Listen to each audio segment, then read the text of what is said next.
Sur cette diapositive, nous abordons un concept clé développé par Peter Fletcher concernant les déséquilibres et leurs manifestations, particulièrement en lien avec l'activité émotionnelle. Il s'agit de comprendre comment certaines perturbations internes peuvent se refléter dans notre domaine émotionnel. Ces déséquilibres peuvent influencer notre comportement, nos réactions et notre bien-être général. L'activité émotionnelle joue donc un rôle crucial, puisqu'elle est souvent le miroir de ce qui se passe à un niveau plus profond en nous. Comprendre cette relation nous permet de mieux cerner les causes de certains troubles ou malaises et d'intervenir plus efficacement. Quand le stress devient chronique, il ne s'agit plus d'une simple réaction passagère. C'est un état qui s'installe sur une longue période et qui perturbe profondément le fonctionnement naturel de notre corps. Normalement, notre organisme sait faire la différence entre une menace réelle et les tensions de la vie quotidienne. Mais sous l'effet du stress prolongé, cette distinction disparaît, et notre système nerveux reste constamment en alerte. Cela se traduit par une hyperactivité du système sympathique, ce qu'on appelle souvent l'épuisement nerveux. En conséquence, notre corps utilise ses ressources de manière excessive, ce qui entraîne une perte de ses ressources vitales et réduit considérablement notre capacité à récupérer. Par ailleurs, ce stress chronique engendre un déséquilibre hormonal important, avec un taux de cortisol, l'hormone du stress, qui reste constamment élevé. Cette situation peut avoir des effets délétères à long terme sur notre santé globale. Il est donc essentiel de comprendre ces mécanismes pour mieux gérer le stress au quotidien. Les émotions non résolues ne s'effacent pas simplement avec le temps. Elles restent en nous, s'accumulant et trouvant souvent une voie à travers notre corps.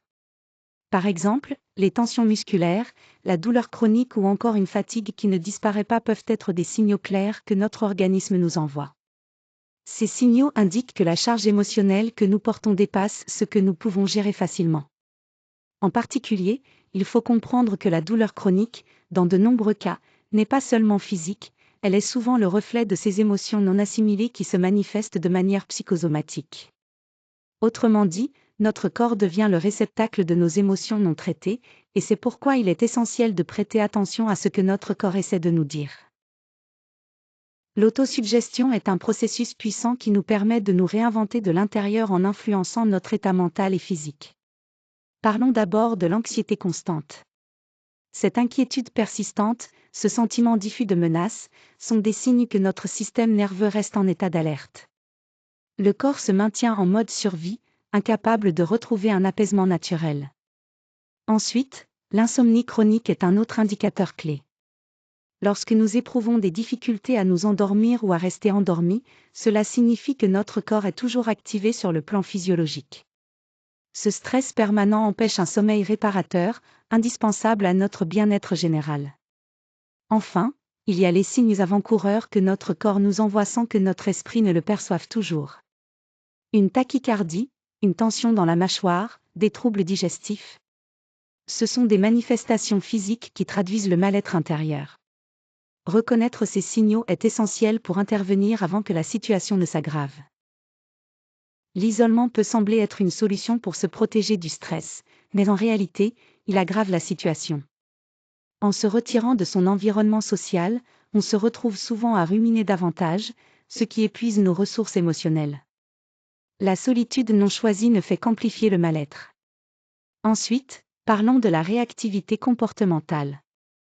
Quand on voit des réactions disproportionnées, une irritabilité accrue ou des sautes d'humeur fréquentes, c'est en fait le signe que la charge émotionnelle est trop lourde à porter. Ce n'est pas une question de manque de volonté, mais bien un épuisement émotionnel qui dépasse notre seuil de tolérance. Il est important de reconnaître ces signes pour pouvoir agir avant que la situation ne devienne ingérable. La conscience corporelle agit comme un véritable radar émotionnel. En effet, notre corps est souvent capable de détecter les premiers signes d'épuisement émotionnel bien avant que notre esprit conscient ne s'en aperçoive. Apprendre à écouter ces signaux peut profondément transformer notre manière de gérer le stress. Une méthode efficace pour développer cette conscience est le balayage corporel.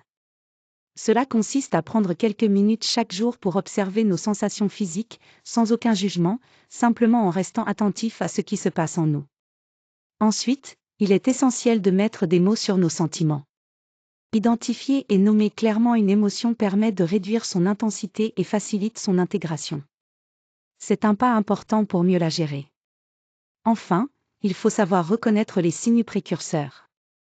Des sensations comme la tension musculaire, la raideur ou la fatigue sont autant d'alertes qui nous invitent à faire une pause avant que le stress ne devienne une véritable crise. En étant attentifs à ces messages du corps, nous pouvons agir de manière préventive et préserver notre équilibre émotionnel. Surmonter la peur, c'est avant tout retrouver son énergie intérieure. Une des clés pour y parvenir réside dans la respiration diaphragmatique.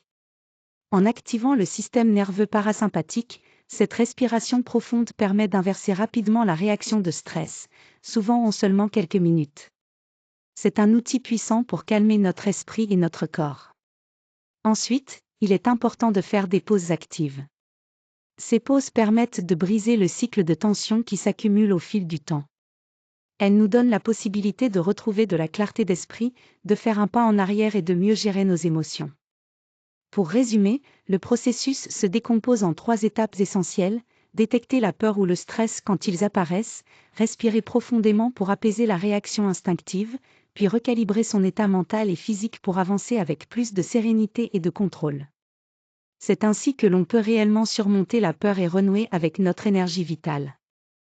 Restructurer les pensées automatiques est essentiel parce que ces pensées négatives surviennent souvent sans que nous en soyons pleinement conscients, et elles ont tendance à amplifier notre sentiment de menace.